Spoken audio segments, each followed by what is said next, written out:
বৃহস্পতিবার বিকেলে একটি অনুষ্ঠানের মধ্যে বালুরঘাট শহরের ৩ নম্বর ওয়ার্ডের উত্তর চক ভবানী এলাকায় বিধায়ক কার্যালয়ের শুভ উদ্বোধন করা হলো। এদিন ফিতে কেটে বিধায়ক কার্যালয়ের শুভ উদ্বোধন করেন কেন্দ্রীয় শিক্ষা প্রতিমন্ত্রী সুকান্ত মজুমদার, দক্ষিণ দিনাজপুর জেলা বিজেপির সভাপতি শরৎ চৌধুরী, বালুরঘাটের বিধায়ক বিদ্যুৎ কুমার রায়, ভারত সেবাশ্রম সংঘের স্বামীজি সহ অন্যান্য বিশিষ্টজনেরা। নিজ বিধানসভা এলাকার মানুষদের পরিষেবা দিতে এই বিধায়ক কার্যালয় তৈরি করা হয়েছে বলে বালুরঘাটের বিধায়ক বিদ্যুৎ কুমার রায় জানিয়েছেন।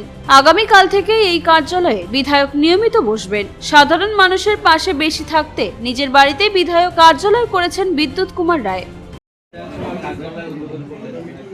আজকের এই শুভ দিনে ভারত সেবাশ্রম সংঘের স্বামীজিদের উপস্থিতিতে আজকে বালুরঘাটে আমাদের সম্মানীয় বিধায়ক শ্রী বিদ্যুৎ কুমার রায়ের যে বিধানসভা কার্যালয়, যেখান থেকে তিনি পরিষেবা দেবেন, সেই কার্যালয়ের উদ্বোধন হলো এবং উনি নিজের বাড়িতেই সেই কার্যালয় উদ্বোধন করলেন, যাতে 24 ঘন্টা মানুষের সাথে, মানুষের পাশে থেকে তিনি পরিষেবা দিতে পারেন।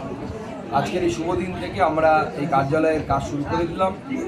ওনার নেতৃত্বে, বিধায়কের নেতৃত্বে, মাননীয় বিদ্যুৎবাবুর নেতৃত্বে আগামী দিনে বালুরঘাটের প্রত্যেকটি প্রান্তের মানুষ, বালুরঘাট বিধানসভার প্রত্যেকটি প্রান্তের মানুষ পরিষেবা পাবে এবং সেই পরিষেবায় বিধায়ক কার্যালয়কে কেন্দ্র করে দেওয়া হবে। আপনি বললেন যে মানে মন্ডলের যে সভাপতি তাদের কাছে সার্টিফিকেট বিষয়টা কি? দেখুন, আমরা চাই যে মানুষকে, বিশেষ করে গ্রামীণ অঞ্চলের মানুষকে যত কম এখানে আসতে হতে পারে তার ব্যবস্থা করা, মানুষকে যেন বেশি এখানে আসতে না হয়, মানুষ যেন তার বাড়িতেই তার পরিষেবা পেয়ে যায়। তো অনেক ক্ষেত্রে কি হয়, রেসিডেন্সিয়াল সার্টিফিকেট, কোথাও ডাক্তার দেখাতে যাবে তার জন্য একটা রেকমেন্ডেশন সার্টিফিকেট, এই সামান্য একটা সার্টিফিকেট নেবার জন্য অনেক সময় চিঙ্গিসপুর বা ধরুন হিলির কোনো পাঞ্জুল থেকে বা হিলি থেকে এই জায়গা থেকে মানুষকে এত দূরে আসতে হয়। তো আমরা তাই বরাবরই করি, যখন আমি প্রথম সাংসদ হই তখন থেকে আমরা এই ট্র্যাডিশন রাখার চেষ্টা করেছি।